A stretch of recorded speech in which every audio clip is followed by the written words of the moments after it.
जय हिंद दोस्तों, आप सभी का एक बार फिर से स्वागत है आपके अपने ही परिवार गंगा हायर एजुकेशन में। आज के इस क्लास में हम लोग क्लास 10th गणित प्रश्नावली 12.3 के क्वेश्चन नंबर 7 से स्टार्ट करेंगे। ठीक है बुआ, तो आइए हम लोग बिना समय गंवाए अपने क्वेश्चन को देख लेते हैं कि क्वेश्चन नंबर 7 पर क्या कह रहा है। तो देखिए बुआ, क्वेश्चन नंबर 7 में दिया गया है आकृति 12.25 में ए बी सी डी भुजा 14 सेमी वाला एक वर्ग है। ठीक है, ए बी सी और डी को केंद्र मानकर 4 वृत्त इस प्रकार खींचे गए हैं कि प्रत्येक वृत्त 3 शेष वृत्तों में से 2 वृत्तों को बाह्य रूप से स्पर्श करता है। तो छायांकित भाग का क्षेत्रफल ज्ञात कीजिए। यानी कि इस क्वेश्चन में भी छायांकित भाग का क्षेत्रफल ज्ञात करना है। तो आइए इस क्वेश्चन को थोड़ा हम लोग बढ़िया से पढ़कर समझते हैं।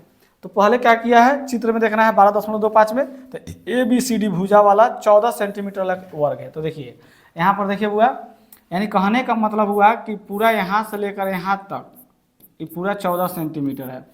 ये प्रत्येक भुजा इसका कितना कितना है बुआ, 14 सेंटीमीटर हो जाएगा कि नहीं बोलिए।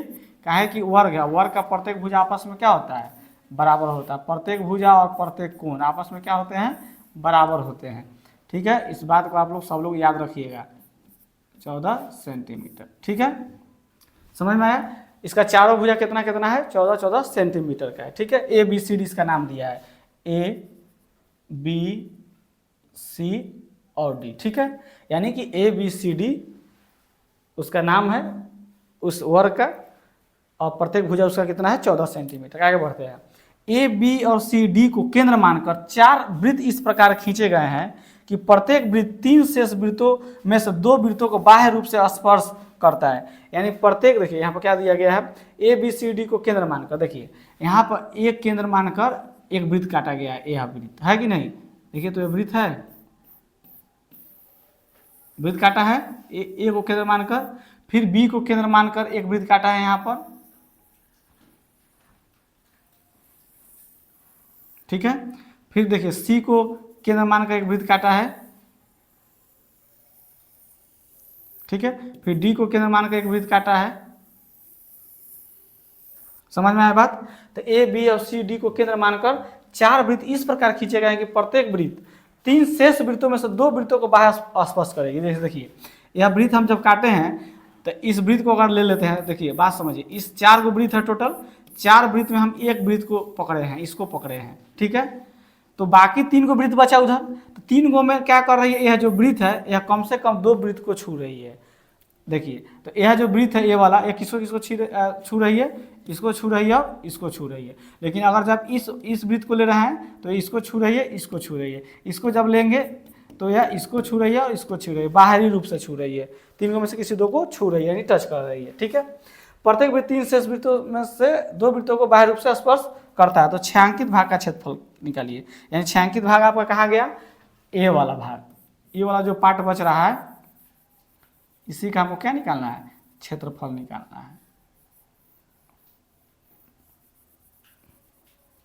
दिमाग लगाइए आप लोग, कैसे इसका क्षेत्रफल निकलेगा, पहले सोचिए, सब लोग आराम से सोचिए। यह सब मैथ सोचने पर ही आधारित है, सोच लिए तो मैथ बन गया, इसमें कुछ भी नहीं है। ऐसा क्या कीजिएगा कि इस छायांकित भाग का क्षेत्रफल निकल जाए। सोचिए, सब लोग सोचिए,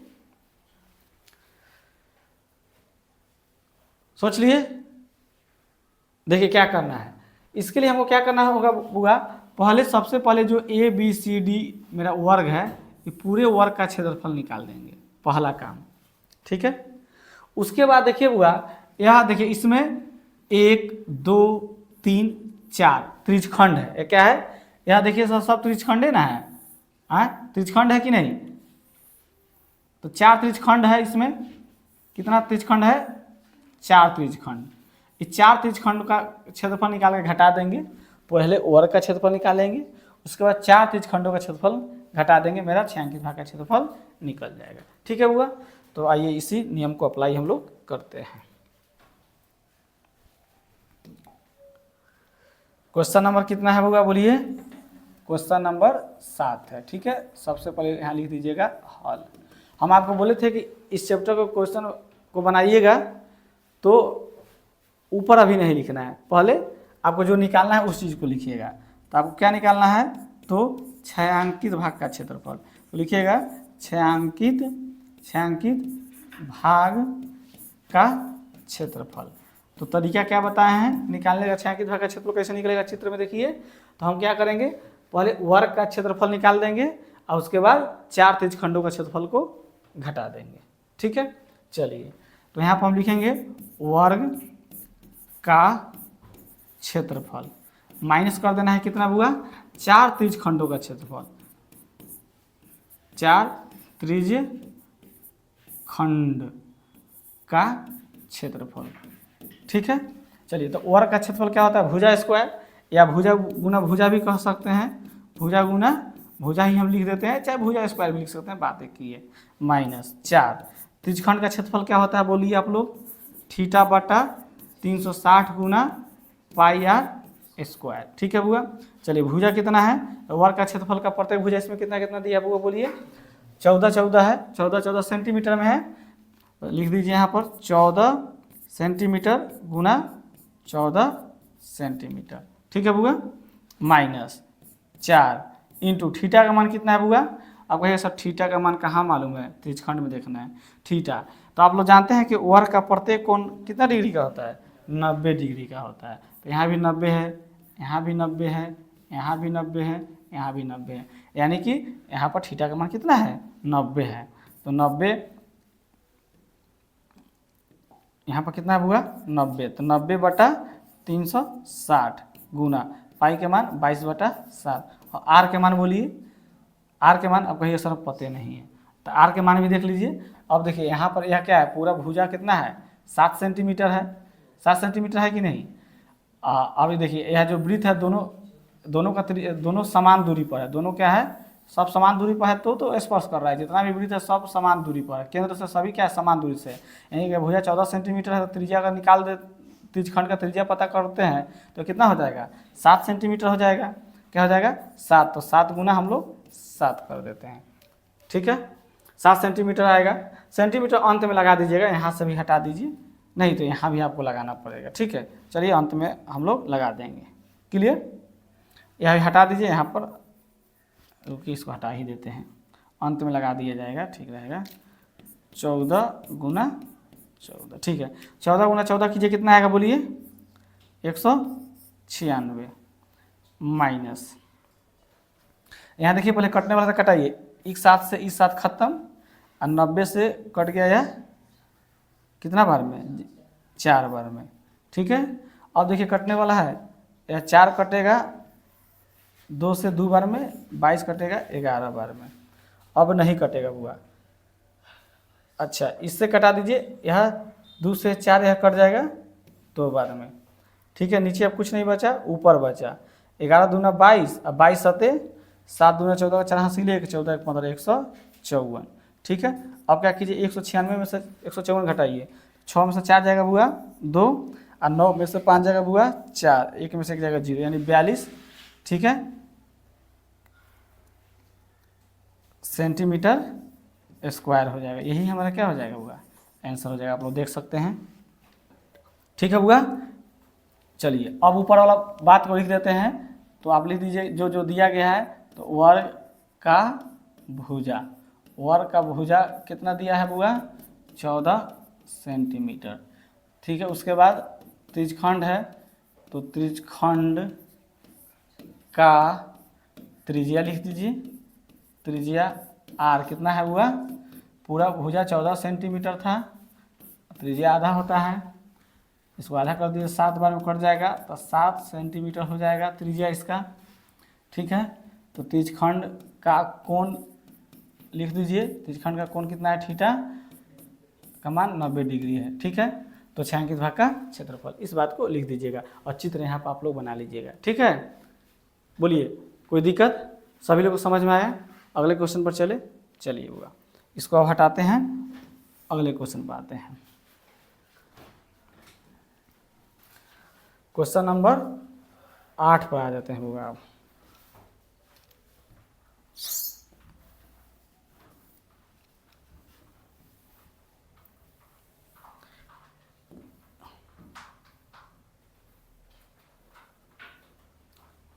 चलिए हुआ 8 नंबर क्वेश्चन थोड़ा समझने वाला है, सब लोग ध्यान से समझिएगा। क्वेश्चन नंबर 8 हुआ, क्या कह रहा है, आकृति 12.26 एक दौड़ने का पथ है। यह क्या है, दौड़ने का यह एक पथ है। इस पर क्या किया जाता है, इस रास्ते पर दौड़ा जाता है। क्या किया जाता है, दौड़ने वाला यह एक रास्ता दिया गया है, ठीक है, पथ है।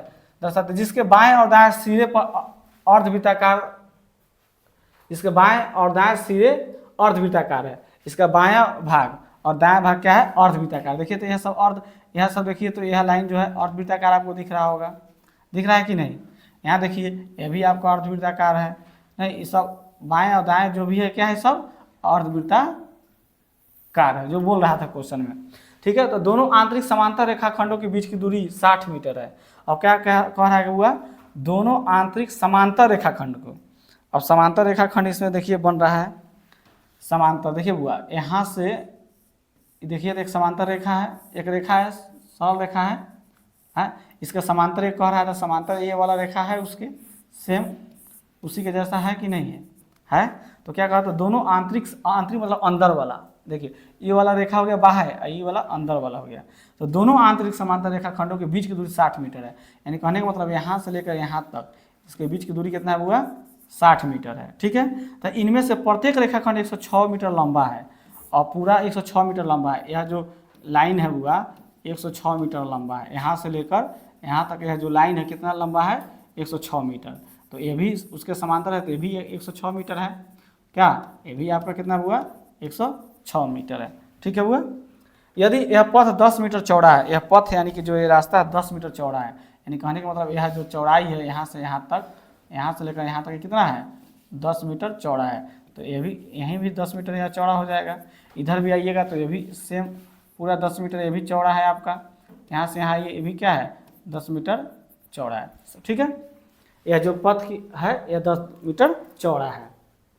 तो ज्ञात कीजिए, क्या ज्ञात करने के लिए कह रहा है, एक में देखिए पथ के आंतरिक किनारों के अनुदिश, आंतरिक किनारे के अनुदिश मतलब उसके समान एक पूरा चक्कर लगाने में चली गई दूरी, यानी कि पूरा चक्कर में लगाने की दूरी कह रहा है। यानी कि जैसे मान लीजिए कि यह आंतरिक कह रहा है, क्या कह रहा था, पथ के आंतरिक किनारों के, तो पथ का आंतरिक भाग तो यही ना है, किनारों के अनुदिश मतलब उसके समान एक पूरा चक्कर लगाने में चली गई दूरी, यानी कि आपको पूरा दूरी निकालना है ये पथ के आंतरिक भाग का, यहाँ से लेकर यहाँ तक आइए पूरा चलिएगा ऐसे, फिर यहाँ आके फिर यहाँ रुकिएगा कि नहीं, तो इसी पूरा का लंबाई हमको निकालना है।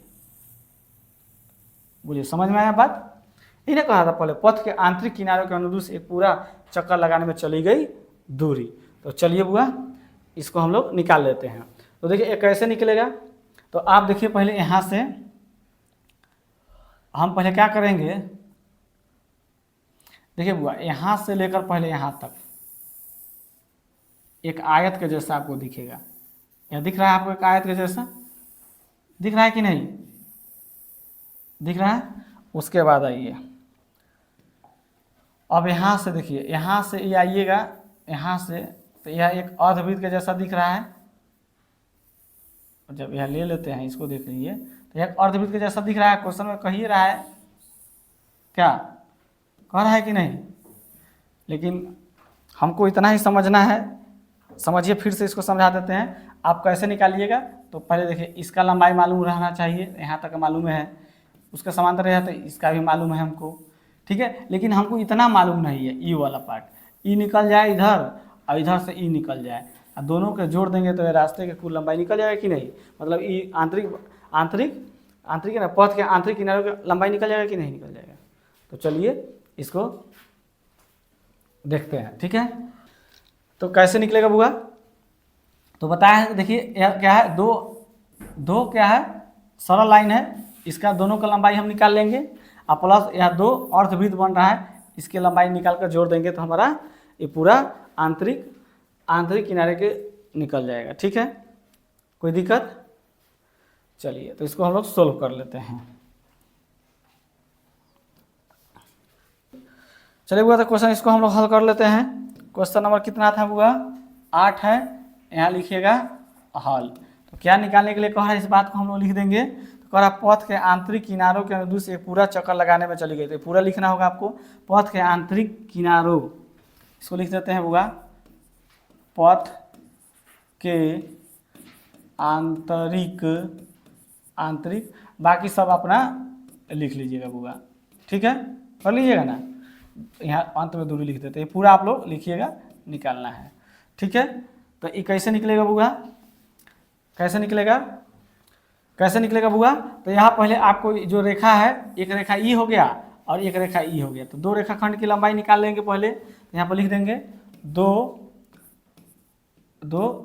रेखाखंड की लंबाई, दो रेखाखंड की लंबाई, और उसके साथ प्लस में क्या करेंगे बुआ, यह क्या है, अर्धवृत्त का परिधि है, ये अर्धवृत्त का परिधि है ना, है तो दो अर्धवृत्त का परिधि हम लोग निकाल लेंगे, ठीक है बुआ। क्या करेंगे, दो अर्धवृत्त का परिधि निकाल लेंगे, यह क्या है, परिधि है ना, है।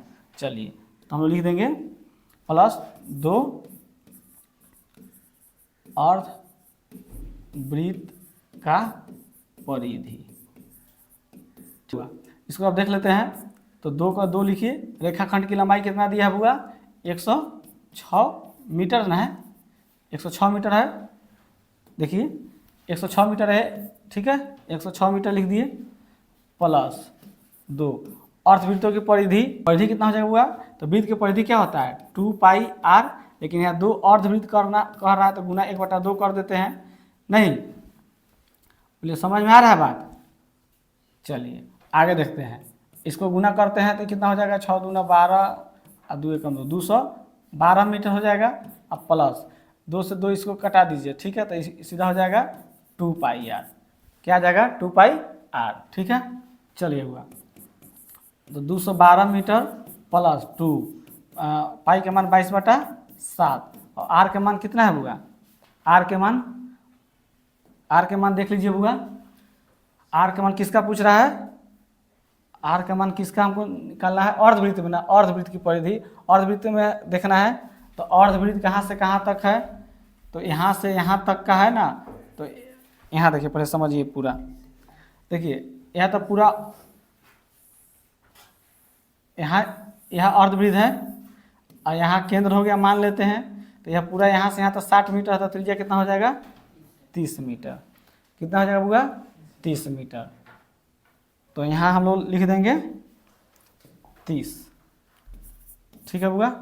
चलिए तो 212 मीटर, ठीक है, प्लस इसको देखिए कटने वाला है, नहीं कटने वाला है, तो 2 गुना 22 44, 44 गुना 30 कीजिए, हमारा आ जाएगा बुआ 1320/7 मीटर लगा दीजिए, ठीक है। अब इसके बट्टा में 1 लेके लघुत्तम निकालिए, कितना हो जाएगा 7 हो जाएगा, 1 से 7 में भागा देंगे 7 में से गुना कीजिए, 7 गुना 14 का 4 हासिल 1, 7 1 8 और 7 दूना 14, 1484 मीटर इधर हो जाएगा, प्लस यहाँ हो जाएगा 1320 मीटर, दोनों को जोड़िए कितना आ जाता है, तो यहाँ हो जाएगा 4 8 2 10 के 0 हासिल 1, 3 4 7 1 8 1 1 2, अब बाटा कितना हो जाएगा 7 मीटर। देखिए तो यही आपका इसका होगा आंसर, मतलब इसमें 2 क्वेश्चन है, ठीक है, एक क्वेश्चन नंबर 1 सोल्व हो रहा था, ठीक है, यानी पथ के आंतरिक अनुदिश की लंबाई निकला है पूरा का 2804/7 मीटर, ठीक है बुआ, समझ में आया। चलिए आगे देखते हैं, इसमें 2 क्वेश्चन है, तो एक क्वेश्चन तो हम लोग सोल्व कर लिए, अब आइए इसके दूसरे क्वेश्चन को देखते हैं। तो दूसरा में है पथ का क्षेत्रफल निकालिए, पथ मतलब रास्ता, ये पूरे रास्ता का क्षेत्रफल निकालना है, पूरा जो रास्ता है इस तरह से पूरा का निकालना है। तो देखिए इसको निकालने के लिए हमको क्या करना होगा, यहाँ ध्यान से समझिए, तो पहले देखिए अलग अलग करके आपको निकालना होगा, यहाँ से यहाँ तक देखिए, तो एक बार निकाल लेंगे, तो ये भी आयत के जैसा आपको दिख रहा है, फिर उसी के समांतर यह सेम है, ठीक है बुआ, तो ये भी आपको आयत के जैसा दिख रहा है कि नहीं, तो ये आयत मान के दोनों को सोल्व कर लेंगे। लेकिन अब इधर आइए, ई वाला और ई वाला, ये दोनों किसके जैसा दिख रहा है, जैसे देखिए आप, अब देखिए ये दोनों को अगर जोड़ देते हैं बुआ, देखिए तो इस तरह से है, ऐसे है और ऐसे है, दो ई वाला इधर वाला पार्ट का है, अब इधर वाला का बना रहा है, तो जब इधर के बना रहे हैं तो इस तरह से ऐसे बन जाएगा, या किस जैसा कैसा बन गया, एक रिंग के जैसा बन गया। कैसा बन गया? रिंग जैसा। इसको हिंदी बोलेंगे तो वल्ले जैसा बन गया। क्या बन गया? वल्ले के जैसा बन गया कि नहीं बन गया? दोनों को जोड़ रहे हैं, आधा पार्ट इसका और आधा पार्ट इसका लेकर जोड़ दे रहे हैं, तो एक वल्ले के जैसा, अंगूठी के जैसा बन गया, रिंग के जैसा वल्ले का हो गया। अब वल्ले का क्षेत्रफल होता है, वो फार्मूला होता है हुआ पाई इंटू बड़का आर स्क्वायर माइनस छोटका आर स्क्वायर, यही फार्मूला होता है। अब पूछिए सर फार्मूला कहाँ से आया, थोड़ा बता दीजिए। तो देखिए इस फार्मूला को भी हम बता देते हैं कि फार्मूला कैसे आया। तो देखिए यहाँ एक बड़ा वृत्त है, एक वृत्त है बड़का, आई छोटका वृत्त है। इसका हमको क्या निकालना है? बीच वाला भाग निकालना है, यही ना निकालना है। ये जो बीच वाला भाग है यही पता करना है। तो कैसे निकलेगा?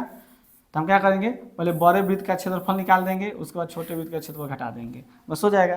तो बड़े वृत्त का क्षेत्रफल क्या होता है? वृत्त का क्षेत्रफल होता है पाई आर स्क्वायर, यही ना होता है। तो बड़का आर स्क्वायर कर देते हैं माइनस छोटका वृत्त का क्षेत्रफल हो जाएगा पाई आर स्क्वायर, इसका भी हो जाएगा। तो छोटका आर स्क्वायर, ये दोनों में पाई है तो पाई कॉमन कर लेते हैं, तो हो जाएगा मेरा आर स्क्वायर माइनस छोटका आर स्क्वायर। बड़का यही ना है, देखिए तो फार्मूला ही ना है, पाई इंटू बड़का आर स्क्वायर माइनस छोटका आर स्क्वायर। देखिए तो यही फार्मूला दोनों सेम है कि नहीं। तो यह क्या था? एक बल्ल था, वल्ले था। क्या था? वल्ले, चाहे रिंग भी कहिए उसको। उसका क्षेत्रफल हम जोड़ देंगे, मेरा पूरा पथ का क्षेत्रफल निकल जाएगा। चलिए बुआ ठीक है, तो पथ का हम लोग क्षेत्रफल निकालते हैं। आइए इसको हटा देते हैं बुआ, ये तो हो गया।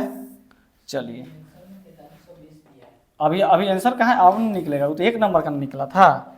ठीक है, इसमें 2 क्वेश्चन है, आप वो देखिए ना। देखिए पहला का भी निकला है और दूसरा का इधर निकल रहा है, पथ का क्षेत्रफल अब निकलेगा।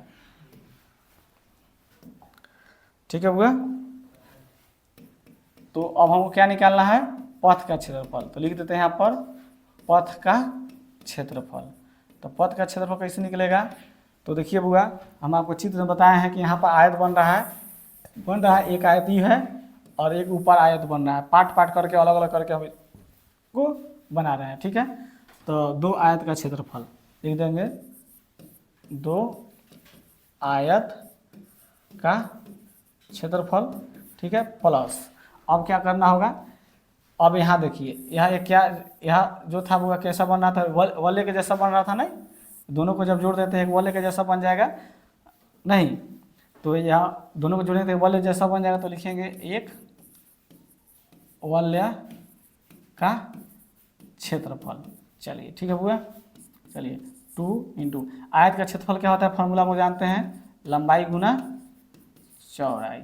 ठीक है, प्लस 1 इंटू वल्य का क्षेत्रफल क्या होता है? वल्य का क्षेत्रफल फार्मूला आपको बताया है, पाई इंटू बड़का आर स्क्वायर माइनस छोटका आर स्क्वायर। ठीक है बुआ, चलिए 2 इंटू लंबाई कितना है बुआ? देख लीजिए लंबाई, यह इस रेखा का लंबाई कितना है? 106 मीटर है। कितना है बुआ? 106 मीटर लिख देते हैं, गुना चौड़ाई कितना है? चौड़ाई, यह पथ जो है कितना चौड़ा है? 10 मीटर है ना, 10 मीटर ना चौड़ा है, लेकिन ये आयत रहता है यहाँ से यहाँ तक सब 10 मीटर ना चौड़ा है, 10 हो जाएगा, 10 मीटर हो गया। चलिए प्लस 1 इंटू पाई का मान 22/7 रखते हैं। अब आर स्क्वायर है, यानी आर स्क्वायर है तो बड़का आर है नहीं? तो देखिए पूरा यहाँ से लेकर यहाँ तक हुआ बड़का आर है, ध्यान दीजिएगा। ये तो यहाँ से लेकर यहाँ तक हैले है, और प्लस ये भी आ जाएगा। जैसे यहाँ पर देखिए वृत्त बना रहे हैं, ये आपका छोटा वृत्त हो गया, बड़ा वृत्त। तो बड़ा वृत्त की त्रिज्या कहाँ से कहाँ तक है? यहाँ से लेकर यहाँ तक ना है। ठीक है, तो यहाँ से लेकर यहाँ तक का निकालना है। तो देखिए तो यहाँ से यहाँ तक कितना था? ये पूरा 60 था। अच्छा पूरा वृत्त ना बन जाएगा, हमको त्रिज्या ना लिखना है। ठीक है, तो यह 30 10 जोड़ देंगे 40 आ जाएगा। कितना आ जाएगा? 40। बड़ा वृत्त का त्रिज्या कितना हो जाएगा? 40 का स्क्वायर माइनस, अब छोटका का निकालिए। अब छोटा का त्रिज्या कहाँ से कहाँ तक है? यहाँ से यहीं तक है, नहीं? तो छोटका कहाँ से? यहाँ से यहीं तक है, मात्र यहीं तक। तो 60 का आधा कितना हो जाएगा? 30 हो जाएगा। ठीक है, 30 का स्क्वायर। बोलिए समझ में आ रहा है बात? चलिए तो 2 इंटू 106 गुना 10 का होता है, कितना हो जाएगा? 1060 मीटर। ठीक है हुआ, यहाँ मीटर हटा दीजिए। ठीक है, मीटर बाद में लगाइएगा। कितना आ जाएगा? 106 में 10 से गुना कर दीजिएगा तो 1060 आ जाएगा। ठीक है, चलिए प्लस 1 इंटू ये हो जाएगा 22/7, 40 का स्क्वायर कितना हो जाएगा हुआ 1600, और 30 का स्क्वायर हो जाएगा 900। चलिए गुना कर दीजिए, कितना हो जाएगा 0, 12, 2, 2120 प्लस 1 इंटू 22/7 गुना 1600 में बुआ 900 जाए तो कितना आ गया 700, और 700 ही कट गया 100 बार में। ठीक है, तो ये हो जाएगा 2120 प्लस 100 से 22 में गुना कर दीजिए तो सीधा 2200 आ जाएगा। 2200 में 1 से गुना होगा तो 2200, इसको जोड़ दीजिए तो हो जाएगा आपका 0, 2, 3, 4। ठीक है, मीटर में था मीटर स्क्वायर, यही क्या हो जाएगा आंसर हो जाएगा, यानी पथ की कुल लंबाई का क्षेत्रफल हुआ। ठीक है, बोलिए समझ में आया सब लोग को? कोई दिक्कत? कैसे सोल्व किए हैं आइए इस बार थोड़ा समझते हैं इस क्वेश्चन को, फिर से हम पिक्चर को समझा देते हैं ताकि आपको कहीं से दिक्कत, इस क्वेश्चन को बनाने में दिक्कत ना हो। इस क्वेश्चन को फिर से हम थोड़ा खाली पिक्चर को समझा देते हैं, ध्यान से देखिएगा सब लोग। क्या कह रहा था बुआ कि आकृति 12.26 एक दौड़ने का पथ है, दौड़ने वाला एक रास्ता है जिसके बाएं और दाएं सिरे पर एक दो अर्धवृत्ताकार है। बाएं देखिए भाई यह सब अर्धवृत्त के जैसा आपको दिख रहा है, यह अर्धवृत्त के जैसा है कि नहीं है? दोनों आंतरिक समांतर रेखाखंड के बीच की दूरी 60 मीटर है। अब कह रहा है, क्या कह रहा है बुआ? कह रहा है दोनों आंतरिक समांतर रेखाखंडों के बीच की दूरी। तो देखिए एक यहाँ से अगर स्टार्ट करते हैं तो यह एक रेखाखंड हो गया, आंतरिक कह रहा था तो अंदर वाला यही है, और उसके समांतर सेम एक समांतर रेखाखंड यह हो गया कि नहीं हो गया? क्या कह रहा था?